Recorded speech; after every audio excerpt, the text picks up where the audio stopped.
क्योंकि सास भी कभी बहू थी का किरदार निभाने के बाद जब एक औरत खुद सास बनती है तो पता नहीं क्यों उसकी तवक्कुआत जो है वो आसमान से जा लगती हैं। अस्सलाम वालेकुम, welcome back to my channel. उम्मीद करती हूँ आप लोग सब बिल्कुल ठीक ठाक होंगे। अल्हम्दुलिल्लाह मैं भी बिल्कुल ठीक ठाक हूँ। आज का व्लॉग शुरू हो रहा है शाम की चाय से। जनाब सुबह की रूटीन तो आप मेरी देख ही चुके हैं, तो जनाब शाम को मेरी रूटीन क्या होती है बस उसी से आज के व्लॉग का आगाज़ हो रहा है। और आज के व्लॉग का टॉपिक जनाब मेरी एक बहन का कमेंट आया था कि आप हमेशा बहुओं को और बेटियों को ही तलकीन करती रहती हैं कि सब्र से काम लें, बर्दाश्त करें, ये करें वो करें, ससुराल वालों को खुश रखें, मियाँ को खुश रखें। तो आप कभी ये क्यों नहीं बात करती हैं कि ससुराल वालों के जो है ना वो ताल्लुकात और जो रवैये होते हैं एक बहू के साथ, उनके ऊपर भी कभी आप बात करें। तो चले जनाब आज आपकी इस फरमाइश को पूरा कर देते हैं। तो आज बात करते हैं सास और बहू के और ससुराल वालों के बहू के साथ ताल्लुकात पे। अच्छा, हमारी सोसाइटी में ना सास और बहू के मामलात और ससुराल के मामलात जो है ना वो बहुत ज़्यादा पेचीदा हैं। इनमें बहुत सारे मामलात जो है ना वो ऐसे भी हैं जिनमें मसाइल हैं, जिनमें कई ऐसे भी हैं जिनमें खुशियाँ हैं, परेशानियाँ नहीं हैं, कई ऐसे भी हैं जिनमें परेशानियाँ हैं, तकालीफ हैं और सब कुछ, मतलब काफ़ी सारे मिले जुले तासुरात हमें ससुराल के जो है ना टॉपिक पे देखने को मिलते हैं। तो बात सिर्फ इतनी सी है कि जब ससुराल वाले जो है ना वो बहू से बहुत सारी तवक्कुआत जो है ना इस्तवार कर लेते हैं ना, तो फिर मामलात में गड़बड़ शुरू हो जाती है। और इस सिलसिले में अगर बात की शुरुआत की जाए ना, तो वो फिर ये हो सकती है कि हमारी सोसाइटी में ना बहुत से तवक्को की जाती है कि वो ससुराल के हर फ़र्द की खिदमत करे। यानी अगर वो शादी होके आ गई है एक बच्ची, यानी जो 19 साल की, 20 साल की है या 20-22 साल की है, तो अब वो जब आ चुकी है शादी होके, तो उसके ऊपर ना सिर्फ़ उसके शौहर की खिदमत फ़र्ज़ हो चुकी है बल्कि उसके सास-ससुर की भी फ़र्ज़ हो चुकी है, क्योंकि सास जो है ना वो बेचारी जो है वो काम नहीं कर सकती हैं, बीमार हैं, दवाइयाँ लेती हैं। ससुर जो हैं वो बूढ़े हैं, काम से आते हैं तो थके होते हैं, तो जनाब उनको चाहिए कि प्याली पेश करना, उनके लिए खाना पकाना। शौहर की टाइमिंग अलग है खाने की, सास की अलग हैं, ससुर की अलग हैं। तो एक बच्ची जो अभी इस घर में शादी होके आई है ना, उसके ऊपर पूरे घर की ज़िम्मेदारी डाल दी जाती है। अच्छा, और अगर उस चीज़ को ना बर्दाश्त कर रही है ना एक बच्ची, तो उसको समझा जाता है कि वो खामोश है और उसको कुर्बानी की अलामत समझा जाए। यानी बहू के साथ तवक्को की जाती है वो अपनी पहचान छोड़कर ना ससुराल के रंग में तो बिल्कुल रंग ही जाए। और मतलब उससे जो है ना अक्सर इससे ज़ाती राय देने या इसके फैसले करने का जो हक है ना वो भी नहीं दिया जाता। घर के मामलात में ना बहू को किसी तरह की इम्पोर्टेंस नहीं दी जाती है। यानी ससुराल वाले बाज़ औक़ात बहू की मेहनत को ना सराहने के बजाय तनकीद करने लग पड़ते हैं। किसी किस्म की अगर कोई अच्छी चीज़ वो करके दिखा भी देती है, तो बेटी होगी तो उसकी तो बहुत ज़्यादा कोई तारीफ़ होगी, कोई खाना अच्छा बना दिया, कोई काम अच्छा कर दिया। लेकिन अगर बहू होगी ना तो कहा जाएगा कि उसका फ़र्ज़ था जो उसने किया है। अच्छा, हमारी सोसाइटी में ना बहू के ज़ाती और निजी मामलात में मुदाखलत भी बहुत ज़्यादा की जाती है।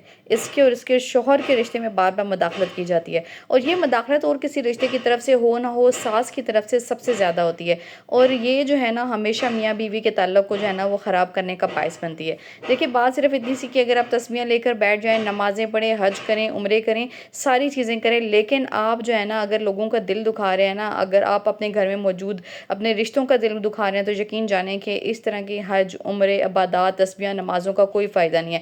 यानी आपने जो है ना 5 वक़्त की नमाज़ अपनी पूरी अदा करनी है, तस्बीह लेनी है, वज़ाइफ़ करने हैं, सुबह-सुबह जाग जाना है, वज़ीफ़ों पे वज़ीफ़े पढ़ने हैं। लेकिन जो है ना आपने अपनी बहू को जो है ना वो बेटियों वाले हक़ नहीं देने हैं। बहू से जो है ना वो एक जो है वो नेगेटिव जो है ना वो मतलब उसके लिए हर एक पॉज़िटिव चीज़ में से भी उसकी नेगेटिविटी निकालनी है, और जो है उसको जो है वो एक घर का फ़र्द बिल्कुल समझना ही नहीं है, उसको वो इज़्ज़त नहीं देनी है जिस इज़्ज़त से वो उस घर में आई है। तो जनाब ऐसी तस्बीहों का, ऐसी नमाज़ों का, ऐसे हज का, उम्रे का, इबादत का और वज़ाइफ़ का कोई फ़ायदा नहीं है। पहले तो लोग बड़े-बड़े दावे करते हैं कि भई हम लोग जो है ना बेटियाँ बना के लेके जा रहे हैं अपनी बहुओं को, तो उसके बाद फिर उनका जो है ना मवाज़ना शुरू कर दिया जाता है, पहली बहुओं के साथ और फिर अपनी बेटियों के साथ।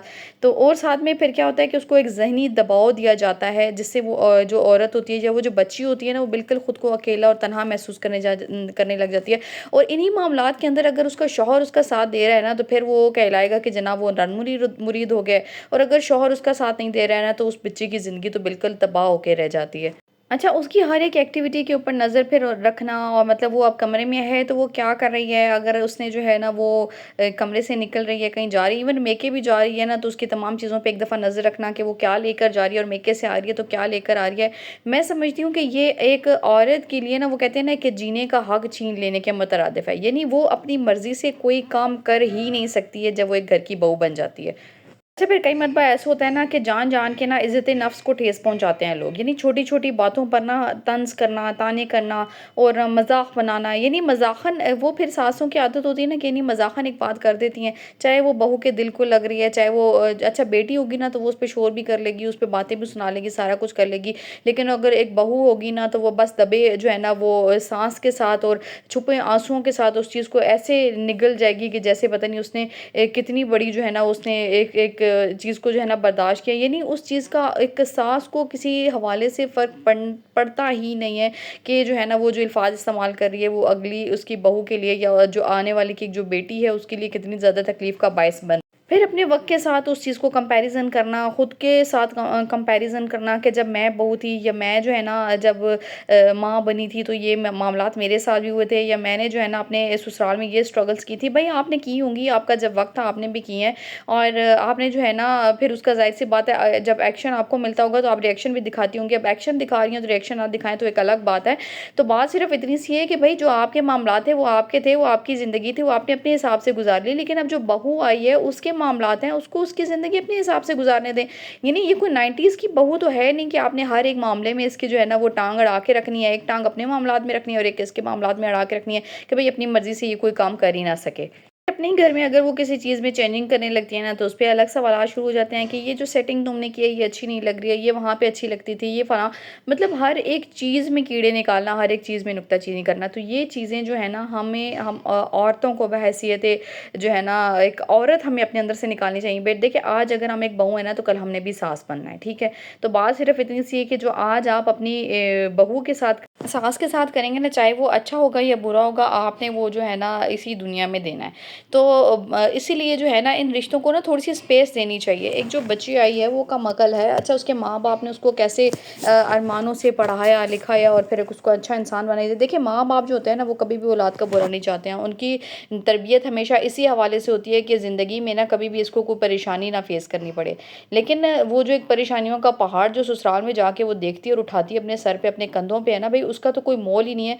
यानी एक हर तरह का प्रेशराइज़ जो है ना उस बच्ची को किया जाता है कि किसी तरीके से ना वो इस ससुराली जो है ना वो मतलब सिस्टम से जो है ना एक दफ़ा भागे, और फिर जब भागने की कोशिश करती है तो उसको कह दिया जाता है कि भई ये बागी हो गई है, इसको ससुराल वालों की इज़्ज़त का ख़्याल नहीं है, अब ये अलग होना चाहती है, अब इसको मतलब अलग घर चाहिए, अलग मामलात चाहिए। भई बिल्कुल चाहिए, इस ये एक औरत का हक है कि उसको जो है उसका एक अलग घर दिया जाए, उसको रहने के लिए कम से कम इतनी स्पेस दी जाए जिसमें वो अपनी प्राइवेसी को कायम रख सके।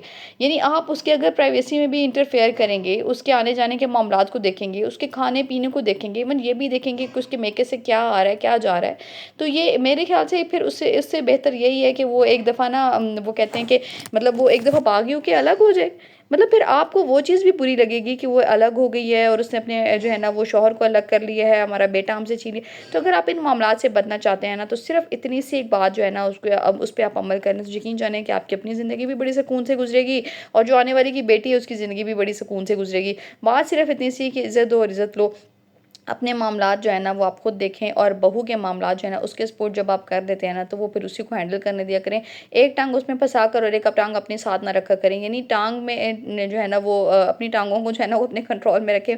किसी के मामलात में टाँगें अड़ाने की ज़रूरत ना नहीं है और अपने मामलात में किसी को अड़ने ना दें। सीधी-सी बात है भई, इज़्ज़त दो और इज़्ज़त लो वाला फ़ॉर्मूला जो है ना मेरे, यानी अगर आप बात करें ना भई, मैं हमेशा जो है ना वो बहू पे और बेटियों पे बात इस तरह से करती हूँ ना कि मुड़-जुड़ के फिर भी बर्दाश्त उसी औरत ने करना होता है।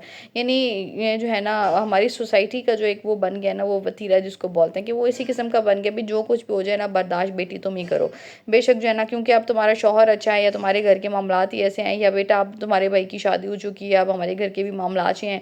अब ज़ाहिर बात है हमने इज़्ज़त को देखना है, फलां करना है, ये बर्दाश्त बेटा तुम ही करो। यानी जो कुछ भी है मुड़-जुड़ के बर्दाश्त जो है ना वो एक औरत नहीं करना है।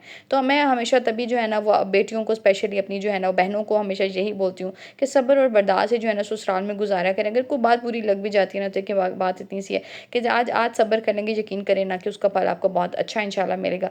जब आप सब्र और बर्दाश्त से काम लेते हैं ना तो आपके रिश्ते अच्छा, मैं हमेशा एक ही चीज़ बोलती हूँ ना कि बेटियों को ना ससुराल में अपने शादी के बाद ना चंद साल देने ही पड़ते हैं। उसमें उसको कुर्बानियाँ भी देनी पड़ती है उसको। लेकिन बात ये है कि सिर्फ़ कुर्बानियों से फ़ायदा नहीं होता ना, कि अगर आपको उसका रिटर्न ना हासिल हो, और रिटर्न जो है ना मैं कहती हूँ कि सिर्फ़ कुछ किस्मत औरतों को ही हासिल होता है, हर औरत को हासिल नहीं होता। कई औरतों की ज़िंदगियाँ जो है ना वो सारी जो है ना वो गुज़र जाती हैं कुर्बानियाँ देते-देते। ससुराल वालों के पीछे उनके जो है ना वो सास ससुर को खुश करना, नंदों को, भाभीयों को, देवरों को, जेठों को, लेकिन उसके मुकाबले में ना उनको हासिल कुछ भी नहीं होता है। लेकिन कई जो होते हैं ना उनकी ज़िंदगियाँ सँवर जाती हैं, फिर बदले में ना उनको इज़्ज़त मिलती है और इज़्ज़त इतनी मिलती है कि फिर जो है ना वो अपने बेटे से बढ़कर अपनी बहुओं को इज़्ज़त देने लग जाते हैं। तो ये इज़्ज़त भी जो होती है ना वो सिर्फ़ इज़्ज़त वाले ख़ानदान ही देते हैं, हर एक के बस की बात भी नहीं होती है। तो इस वज़ह से जो है ना कुछ मामला मैं हमेशा यही बोलती हूँ कि अपने मामलात को जो है ना वो फिर महके में भी अपने पेरेंट्स को परेशान करने से बेहतर है कि अपने मामलात को खुद ही हैंडल करना सीखें, सब्र और बर्दाश्त से काम लें, क्योंकि सब्र के बगैर, बर्दाश्त के बगैर चारा कोई नहीं है हम बेटियों का। तो इस वज़ह से जो है ना जो सब्र कर गया उसी ने पा लिया। अब मीठा फल, और अगर आपको मीठा फल ना भी मिले तो कुछ मामलात को ना अपने अल्लाह के ऊपर भी छोड़ दिया करें। देखिए हर एक चीज़ का जो है ना वो जवाब देना ज़रूरी नहीं होता है, तो कोशिश किया करें कि कुछ मामलात को अपने अल्लाह पे छोड़ दें।